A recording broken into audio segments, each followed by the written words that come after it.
내 아들아, 나의 법을 잊어버리지 말고 내 마음으로 나의 명령을 지키라. 그리하면 그것이 내가 장수하여 많은 해를 누리게 하며 평강을 더하게 하리라. 인자와 진리가 내게서 떠나지 말게 하고 그것을 내 목에 매며 내 마음판에 새기라. 그리하면 내가 하나님과 사람 앞에서 은총과 귀중히 여김을 받으리라. 너는 마음을 다하여 여호와를 신뢰하고 내 명철을 의지하지 말라. 너는 범사에 그를 인정하라. 그리하면 내 길을 지도하시리라. 스스로 지혜롭게 여기지 말지어다. 여호와를 경외하며 악을 떠날지어다.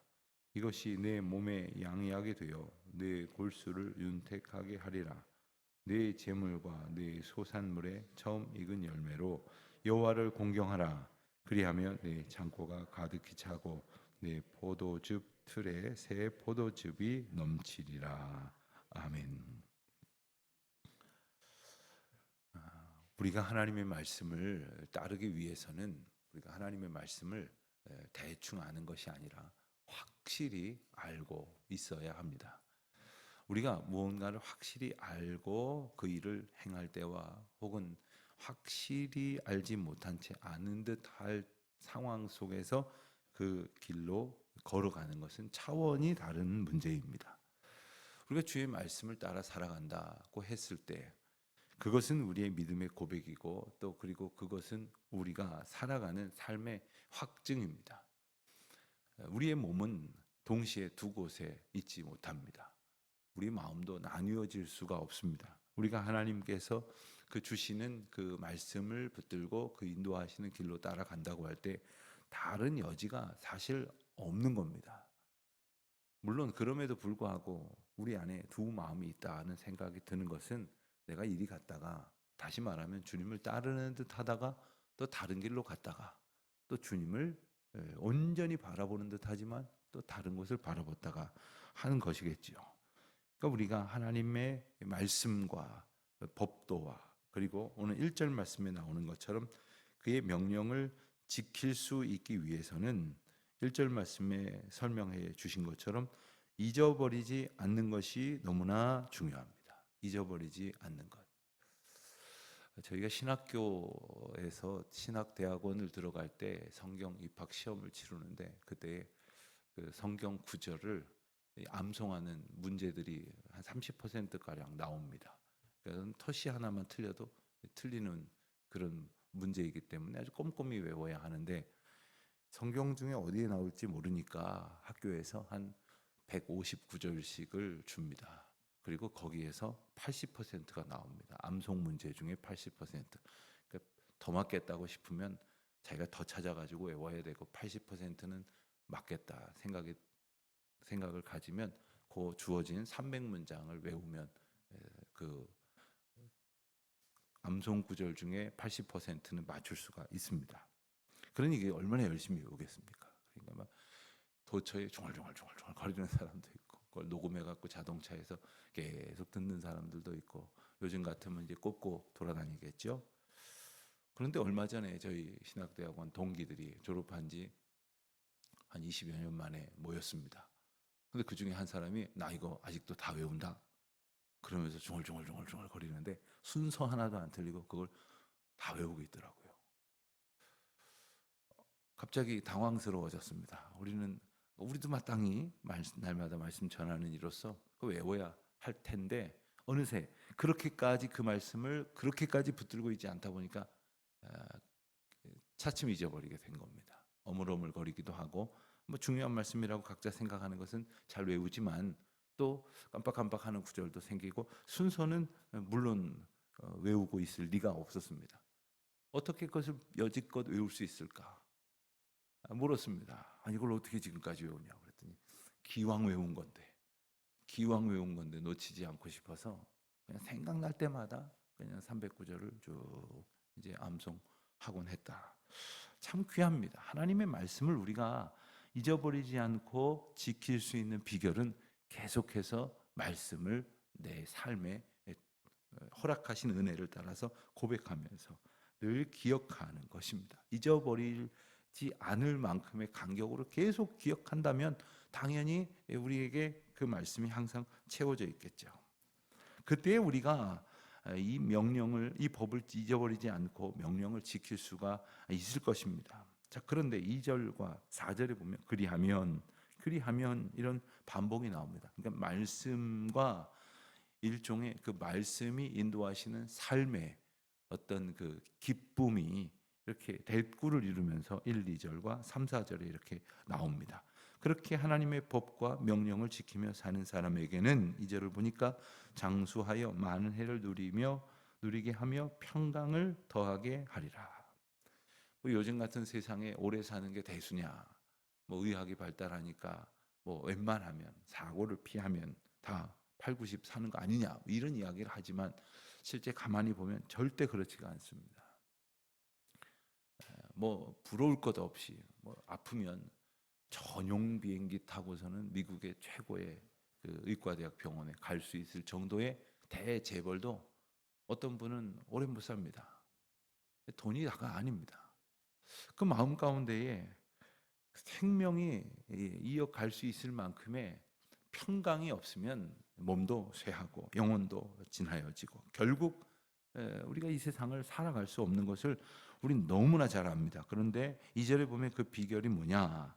주께서 평강을 더하심으로 이 땅의 호흡을 장수하게, 이 땅에서의 삶을 장수하도록 많은 해를 살며 그 시간들을 누리게 하신다는 것입니다. 여러분, 우리가 시간을 누린다는 표현을 쓰지 않습니다. 시간은 그냥 지나간다고 생각을 합니다.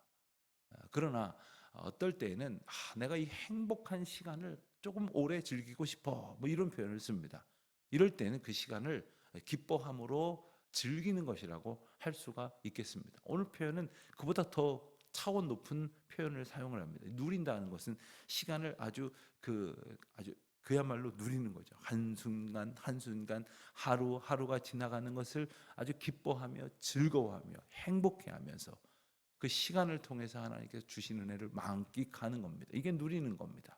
그러니까 우리의 삶이 내가 어떻게 하다 보니까 70이 됐어, 벌써 80이 됐어, 90이 됐어, 이러다가 하나님 나라 갈 날만 남았지, 이게 아닙니다. 하나님께서 주신 하루하루를 하나님의 평강 가운데에서 누리게 하신다는 거예요. 그러니까 우리 남은 삶이 뭐 그저 누워 있는 채로 뭐 몇 년 뭐 이런 걱정을 하는 시대에 우리가 살지만 우리에게 주시는 평강으로 말미암아 그 모든 시간들을 누릴 수 있게 되시기를 바라는 겁니다. 우리 2절 말씀에 나오는 평강은 너무나 우리가 잘 아는 단어입니다. 샬롬이라는 단어가 사용이 되었습니다. 샬롬은 하나님께서 허락하시는 그러한 평화라는 뜻입니다. 싸움이 벌어진 두 사람이 혹은 두 나라나 두 민족이 야 이거 이러다 둘 다 죽겠다, 싸우지 말자, 그리고 휴전해서 이루어지는 것도 평화 같지만 그런 평화를 얘기하는 게 아닙니다. 둘이 사이가 안 좋은데 야, 우리 둘이 싸우면 남들만 좋은 일 시키니까 우리 둘이는 싸우지 말고 남들의 것을 다 우리가 빼앗자, 뭐 이런 식의 평화를 얘기하는 게 아닙니다. 하나님께서 주시는 평화는 모든 피조물과 그리고 우리가 하나님과의 그 평안은 물론이거니와 나 자신과의 평안을 포괄하는 거예요. 이 모든 상황 속에서의 평안은 하나님이 주시는 거란 말이에요. 어떤 사람은 주변 사람들하고 잘 지내요. 근데 하나님하고 사이가 문제가 있어요. 또 반대인 경우도 있어요. 또 하나님과 사람들을 다 잘 지내는데 자기 자신과 화평하지 못하는 사람이 있어요. 자기 스스로를 저주하고 그 비난하고 자기 스스로를 용납하지 못하고 또 자기 스스로를 하나님이 주신 은혜 가운데 소망으로 두지 못하는 그런 경우도 있다고 하는 것이죠. 이 샬롬이라는 말은 신약 성경에서는 에이레네라는 말로 사용이 되었습니다. 우리가 너무나 잘 아는 요한복음 14장 27절 말씀을 보면 우리에게 이렇게 말씀을 하시죠. 평안을 너희에게 끼치노니 곧 나의 평안을 너희에게 주노라. 내가 너희에게 주는 것은 세상이 주는 것과 같지 아니하니라. 너희는 마음에 근심하지도 말고 두려워하지도 말라. 이 세상을 살아가면서 참 근심이 많죠. 아무리 고민을 해도 소용없다는 것을 매일매일 우리가 느끼죠. 주님이 주시는 평강으로 말미암아 그 은혜를 누리며 살아가기를 권면하시는 말씀입니다. 3절 보면 인자와 진리가 내게서 떠나지 말고. 참 오늘 중요한 단어가 많이 나오는데 이 인자는 헤세드라는 말입니다. 긍휼이라고도 번역이 되기도 하고 하나님의 사랑을 표현할 때 가장 대표적으로 등장하는 그러한 표현이 바로 헤세드입니다. 진리는 에메트라고 하는 단어입니다. 이 세상에 불변하는 절대적인 진리, 그 어떤 것보다 상위에 있는 그러한 진리의 개념. 하나님께서 결코 틀림이 없으시고 우리를 인도하시는 그 걸음걸음 허락하시는 가운데에 진리로 함께 하신다. 하나님의 법도로 우리를 인도하신다. 이것을 즉 하나님께서 우리에게 주시는 하나님의 법, 하나님의 명령을 목에 매며 마음판에 새기라. 목에 맨다고 하는 것은 목걸이를 생각하시면 될 것 같습니다. 이 히브리 사람들은 특별히 이제 어린 아이들이 소년으로 자랄 때 손목에다가 성경 구절을 기록한 것을 이렇게 띠를 띠듯이 메어주고 혹은 기둥에다가 이렇게 붙여놓고 혹은 두루마리 성경같이 해서 주야로 읽게 하고 그리고는 이제 이 아주 자그맣게 쓰여 있는 것을 목에다가 목걸이처럼 이렇게 걸어 주곤 했습니다. 그런가 하면 흉패에 이 소중한 것들을 기록한 것을 이제 흉패에 붙이고 다녔습니다. 그래서 언제든지 볼 수 있도록 나만 보는 것이 아니라 다른 사람들도 볼 수 있도록 그렇게 살고 다녔던 그런 모습을 연상하는 것입니다. 어느 교회에서 학생들 수련회를 하는데 단체로 티셔츠를 맞췄습니다. 여기에 성경 구절이 아주 큼지막하게 쓰여져 있었습니다. 사실 이것은 내가 보기 위한 것은 아닙니다. 내가 보는 것이 더 목적이라고 한다면 아예 손에다가 들고 다니는 게 나았을지 모릅니다. 내 가슴판에 말씀이 새겨진다는 것은 내가 이 가슴에 말씀을 두는 것뿐만 아니라 모든 사람들에게 그 말씀을 고백하는 것이고 또 우리가 서로에게 말씀을 보이고 소개한다면 우리는 서로 말씀 가운데서 묶여진 공동체가 되지 않겠습니까? 그러니까 하나님의 말씀을 다 함께 기억하고 그리고 붙들고 살아가도록 하심입니다. 그리하면 4절입니다. 내가 하나님과 사람 앞에서 은총과 귀중히 여김을 받으리라. 다른 말로 하면 주께서 높이시리라. 우리는 우리 자신을 높이는데 그냥 온갖 관심이 많습니다. 남들한테 인정을 받으려고. 하지만 주님께서 높이시는 것이 아니라면 참 허무한 거죠. 조금 높이 올라가는 듯하지만 무너져 버릴 수밖에 없는 가운데 주님께서 주님이 우리를 높이시는 것뿐만 아니라 사람 앞에서도 귀중히 여김을 받도록 은총을 더하신다 하는 거죠. 5절입니다. 마음을 다하여 여호와를 신뢰하고 명철을 의지하지 말라. 여호와를 신뢰한다는 것, 신뢰한다는 말의 속뜻 가운데에는 그곳에 내가 있음으로 고백한다 이런 뜻이 있습니다. 그러니까 신뢰한다는 것은 내가 거기에 서 있는 겁니다. 그 자리에 들어서는 것입니다. 가끔 엘리베이터를 탈 때마다 아무 의심 없이 타기도 합니다만 아주 가끔은 지금 이거 내려가다가 멈춰버리면 어떡하지? 왜 갑자기 여기서 안 나던 소리가 나는 거지? 뭔가 좀 오늘 이상한데? 이런 생각이 드신 적은 없으세요? 아마도 이 덜커덩하고 떨어져 버리면 어떡하지? 이런 걱정은 잘 안 하실 거예요. 엘리베이터 안에는 뭐 15, 15중 뭐 안전장치가 있다. 뭐 보통 그런 얘기를 한다는데 뭐 그게 갑자기 뭐 쾅 하고 땅 밑 땅까지 떨어져 버리지는 않겠지만 무슨 어려운 일 생기면 어떡하나 이런 걱정을 한다면 아마 거기에 타지 않을 겁니다.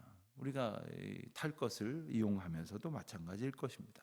그러니까 하나님께서 인도하시는 그 걸음 가운데 내가 온전히 신뢰하는 것, 그것이 나의 삶이 하나님의 말씀 위에 있도록 하는 것이고 그것은 한 번, 두 번 되는 일로 되는 게 아니라 6절에 나오는 것처럼 범사의 그를 인정하는 겁니다. 범사의 그를, 즉 항상 인정하면 항상 내 길을 지도하신다는 것입니다.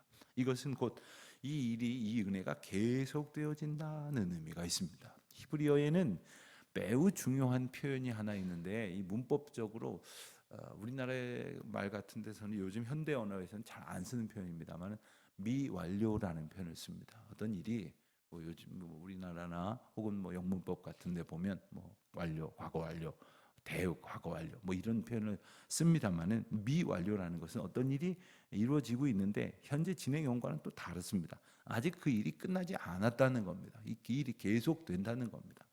다시 말하면 하나님의 인도하심과 하나님의 은혜는 미완료입니다. 계속 되어지는 것입니다. 언제나 하나님께서 우리를 그 길로 인도하여 주시는 것임을, 어떤 사람들에게요? 여호와를 인정하는 자들을 항상 지도하시고 인도하신다 하는 겁니다. 7절을 보면 스스로 지혜롭게 여기지 말지어다. 이 말은 뭡니까? 하나님 앞에 그 길을 여쭙지 않는 사람들입니다. 길을 모르면 길가에 있는 안내 데스크에 가서 물으면 될 것인데 묻지 않는 사람들이 있죠. 대개 보면 성격적으로 여성들보다는 남성들이 길을 몰라도 안 묻는답니다. 그러면 옆에서 답답하죠. 가서 물어보면 될 거 아니냐고 했더니 가만 있어봐, 내가 알 것 같아. 이러면서 안 물어요. 잘못된 길로 가다가도 이건 아니니까 이번엔 저기 맞을까 하면서도 안 묻는단 말이에요. 그 왜 그렇습니까? 스스로 지혜 있다 여기는 거예요. 내가 알 수 있어. 분명히 내가 알아. 우리는 모른다, 내가 알 수 없다, 나로서는 어리석다는 고백 가운데에서 참된 하나님을 향한 신뢰와 그리고 경외함을 갖는, 그리고 범사에 주님을 의지하는 신앙을 갖게 될 것이라는 거죠. 자, 그렇게 살아가는 자들은 악에서 떠나게 하실 뿐만 아니라 8절에 보니까 몸에 양약이 되고 골수를 윤택하게 한다고 했습니다. 이 골수, 영어 성경을 보면 이제 뼈라고 이렇게 번역이 보통 되는데 우리말에는 이제 더 정확한 번역인 것 같아요. 왜냐하면 이 골수를 윤택하게 한다는 말을 원어로 직역을 하면 뼈에 수분 혹은 영양분이 가득하게 하겠다. 그런데 이것이 굳이 그 뼈의 성분 내지는 그 구성을 분석해 보면 이게 골수에 가서 그 영양분과 그 수분이 이렇게 차 있어야 된다고 이제 말한 거란 말이죠. 그러니까 단지 그냥 내 뼈를 윤택하게 하리라 이런 표현보다는 훨씬 더 정확하기도 하고 그리고 의미를 살리는 그런 표현이라 생각이 듭니다. 그렇습니다. 요즘 그 여성들 중년기 이후에 모든 분들이 걱정하는 게 뭡니까? 골다공증 걱정을 하죠. 왜 그렇습니까? 우리의 뼈가 우리가 사는 동안에 우리의 몸을 지탱할 수 있을 정도의 그런 그 건강을 유지하기 위해서는 거기에 필요한 만큼의 크게 있기는커녕 빠져나온다는 거예요. 여러 가지 이유로 말이죠. 그런데 이제 그 비유적으로 그 말씀을 주셨는데 우리의 삶에 아주 유익한 약이 되고 또 그리고 영양분이 되어지는 것이 바로 하나님을 인정하는 삶의 태도와 그 인정하는 삶의 태도에게 주시는 하나님의 지혜이다. 뿐만이 아닙니다. 9절 10절 보는 대로 재물과 소산물의 처음 열매로 여호와를 공경하라. 그리하면 창고가 차고 포도주 틈에 새 포도즙이 넘치리라. 이 말씀은 단지 하나님께서는 헌금하면 복 주신다, 하나님 앞에 헌금할 줄 아는 사람한테 하나님도 아주 그냥 풍성히 갚아주신다, 그러니까 큰 돈 벌고 싶으면 헌금도 좀 할 줄 알아야 된다, 이 얘기하는 게 아닙니다.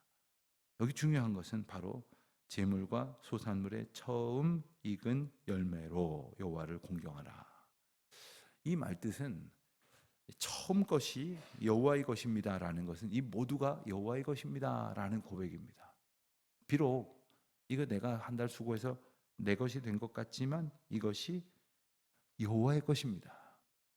언제부터 있었는지조차 모를 만큼 내 것이라고 생각했던 재물이 여호와의 것입니다라고 고백을 하는 사람이 주께서 주시는 풍성함의 복을 얻을 만한 사람이고, 그런 사람에게는 풍성하게 주어진 것이 정말 주어질수록 은혜가 돼요. 그러나 그것을 알지 못하는 사람은 주어질수록 그것은 걱정거리가 되는 겁니다. 아무것도 없는 사람은 맘 편하게 자는 거지만 뭐 여기저기 얼마나 많은지조차 모르는 사람들은 누워 자면서 이거 재산세는 냈나, 저거는 뭐 요번 달에 처분해야 되는데 저게 팔려야 뭐라고. 이 모든 것이 하나님의 것이니 하나님이 이것을 제게 맡기셨습니다. 제가 어떻게 잘 사용하고 또 이것을 통해서 하나님 맡기신 일을 할 수 있습니까? 라는 자세로 가는 사람은 언제나 하나님의 명령 가운데에 듣고 순종하는 기쁨으로 충만하게 될 것이며, 이것이 내게 아니라 하나님의 것입니다 라고 고백하는 사람에게는 하나님께서 더하여 주신다. 즉 그것을 더 가져도 충분히 그것을 하나님의 뜻 가운데에서 사용하고 바치고 나눌 수 있는 사람이라는 뜻입니다. 오늘 우리가 9절은 생각하지 아니하고 10절만 생각을 합니다. 즉 어떻게 하면 창고가 가득해질까, 새 포도즙이 넘칠까. 그러나 이 모든 것이 여호와의 것임을 날마다 고백하는 것. 당연히 그런 고백을 하지 못했을 수도 있지만, 하나님 오늘 하루 제게 주신 시간도 주님의 것입니다. 오늘 제게 주신 생명도 주님의 것입니다. 오늘 제게 주신 이 근사한 하루와 계획도 다 주님의 것입니다. 이제 그 인도하심 따라 살겠습니다. 주여 저희를 붙들어 주옵소서. 이 소망을 가지고 이 하루를 승리하며 찬송 가운데 사시길 축원합니다. 하나님 아버지 감사합니다. 부족한 저희들이 주님을 인정하다니요, 어떻게 저희들이 주님을 인정한다 할 수 있겠습니까? 그럼에도 불구하고 저희에게 그 귀한 하나님을 알고 하나님의 은혜를 깨닫는 은총 주셨사오니 이 하루가 주님을 기쁘시게 찬송하며 살아가는 복된 날 되게 하옵소서. 예수님의 이름으로 기도합니다. 아멘.